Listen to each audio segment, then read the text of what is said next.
The most shocking deaths of legendary commanders in history.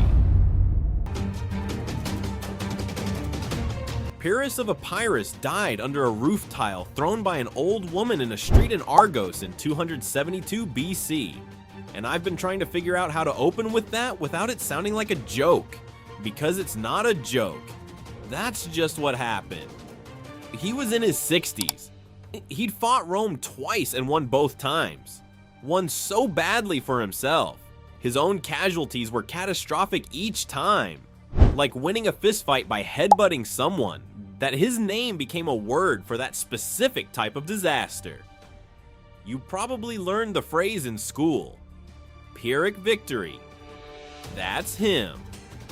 Hannibal, who was not a generous man when it came to ranking other people. Once listed the greatest commanders in history and put Pyrrhus second, you're behind Alexander, ahead of himself. Hannibal ranked himself third on his own list. That's how much he thought of this guy. So anyway, Argos, 272 BC. Pyrrhus was trying to take the city. There was a whole political mess with Antigonus of Macedonia that would take a while to explain and isn't really the point.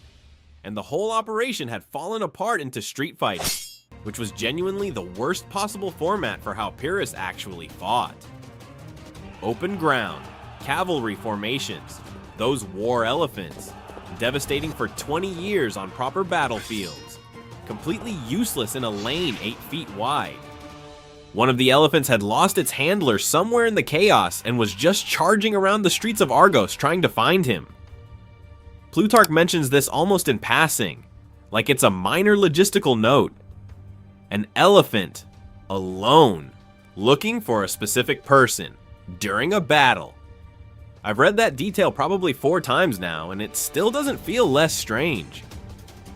Pyrrhus was on horseback fighting an Argive soldier in one of these lanes.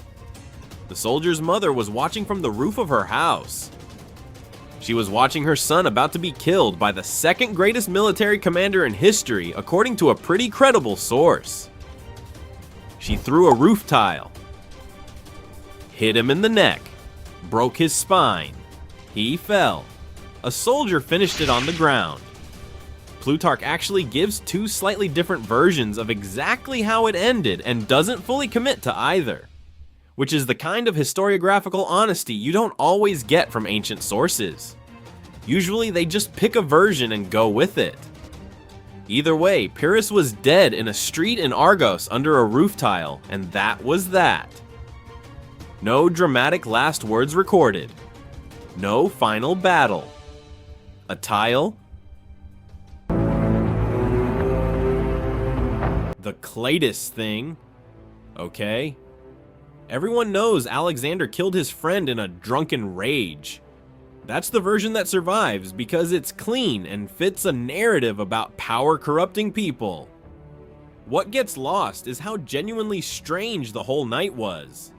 How many people were in that room making active decisions throughout? Cleitus had saved Alexander's life at the Granicus 6 years earlier, stepped in and cut off a Persian officer's arm mid-swing. After that, he just went back to being a commander. 6 years later, they're at a banquet in Maracanda, which is in modern Uzbekistan. They'd come a very long way from Macedonia by this point, and the courtiers are doing the thing where they compare Alexander to Zeus, which had become pretty standard court behavior by 328 BC. And Cleitus had had enough wine to not care about court behavior anymore. He told Alexander the victories belonged to Philip, that real soldiers had bled for those campaigns while Alexander surrounded himself with people who called him divine and dressed like a Persian king and handed commands to younger men who hadn't earned anything yet. He said this out loud, in front of everyone at the table, in front of the whole room. Alexander threw an apple at him. An apple specifically. Arian says apple. Plutarch says apple. So probably an apple. Though there's something almost too domestic about that detail for what comes next. Then called for weapons, and the people nearby quietly removed everything sharp within reach. Just collectively and silently decided to do that. and physically walked Cleitus out of the room. Alexander called for his guards, and the guards didn't come. Called for his trumpeter to sound the alarm, and the trumpeter didn't move.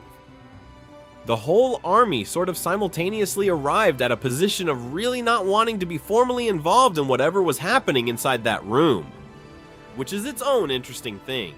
These are soldiers, trained to follow orders, and they all just quietly opted out. Cleitus walked back in anyway, still talking about Philip, about the old campaigns, about what real soldiering looked like before all this. He walked back through that door and kept going, and whether that was courage or just too much wine to read a room, I genuinely cannot tell you. Probably it was both. Alexander found a pike leaning against the wall. He didn't eat or speak for 3 days after. Refused everyone. Eventually Anaxarchus, a philosopher who had a reputation for telling powerful men exactly what they needed to hear, which is a sustainable career in the short term, sat with him and explained that it had all been fate, predestined. The gods had arranged it, nothing to be done. Alexander accepted this and got up, and the campaign moved on.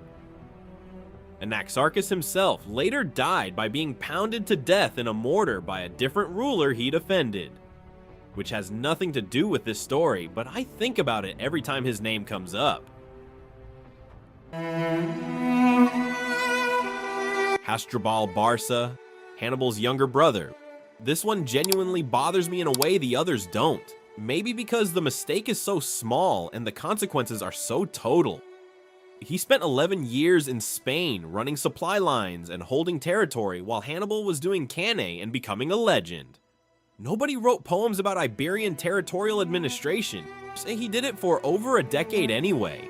Kept the whole operation from collapsing, and the historical record on him is thin in a way that probably reflects how these things get remembered rather than how important the work actually was.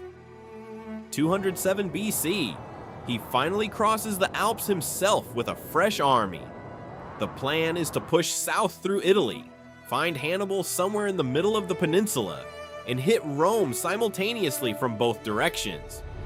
Hannibal had been grinding away for 11 years on declining supplies and shrinking manpower.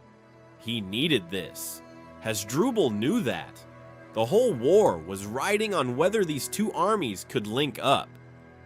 He sent messengers ahead to coordinate the rendezvous, wrote the letters himself, in Punic, without any kind of code or cipher or basic precaution. The messengers were captured near Tarentum by a Roman patrol who presumably could not believe their luck. The Romans read everything: location, numbers, planned route, timing, the whole rendezvous plan laid out clearly. Two Roman armies quietly repositioned. Hasdrubal had no idea anything was wrong until he was caught at the Metaurus River. He died in the battle. Ancient sources say he rode straight into the Roman lines at the end when he understood what had happened and what it meant for everything, which is the kind of ending you can understand without being able to fully explain. The Romans cut off his head and threw it into Hannibal's camp, over the wall, in a sack. That is how Hannibal found out his brother was dead. Not a messenger, not a scout who'd slipped through the lines. His brother's head, landing in the dirt inside his camp after 15 years of fighting. Livy records that Hannibal said something about now seeing the fate of Carthage plainly, then kept fighting for 4 more years before finally being recalled home. 4 more years. I don't know what to do with that. Duty, probably. Or something that looks like duty from the outside. Or maybe just, where do you go? The man had been at war since he was a teenager. The sources don't say what those 4 years felt like from the inside, and the sources are Roman anyway, so they weren't particularly interested in that question.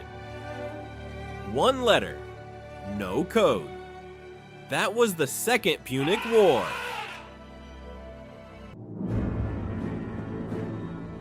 Vercingetorix surrendered at Alesia in 52 BC by riding out in full armor, circling Caesar once on horseback, slowly, and then dismounting and laying his weapons at Caesar's feet.